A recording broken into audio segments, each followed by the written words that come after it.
Hi friends, welcome to Aravindan gold covering. இன்றைக்கி நம்ம Aravindan gold கவரிங்கில் இன்னொரு ட்ரெண்டியான இயர்ரிங் தான் பார்க்க போகிறோம். மல்டி கலர் சூப்பராக இருக்கும். அதுக்கு முன்னாடி சேனலை லைக் பண்ணிவிட்டு சப்ஸ்கிரைப் பண்ணிவிடுங்க. அப்போ தான் நம்ம போடுற வீடியோட நோட்டிஃபிகேஷன்ஸ் உங்களுக்கு வரும். Thank you for supporting friends. சூப்பரான ட்ரெண்டியான இயர்ரிங் மல்டி கலர். இதில் 11 ஸ்டோன்ஸ் இருக்குது. நடுவில் இதில் முத்து கூட இருக்குது. பாருங்கள், சூப்பராக இருக்கும். எல்லா ஏஜ் குரூப்பும் போடலாம், நல்லாயிருக்கும். சூப்பராக இருக்குது.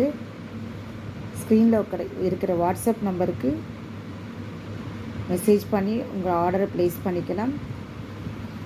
No cash on delivery, only prepaid orders. Within Tamil Nadu 3 to 4 days, outside Tamil Nadu just 1 வீக்கில் ஆர்டர் கிடைச்சிரும். ஜஸ்ட் 280 rupees தான். உங்களோட ஆர்டரை ப்ளேஸ் பண்ணிக்கிங்க.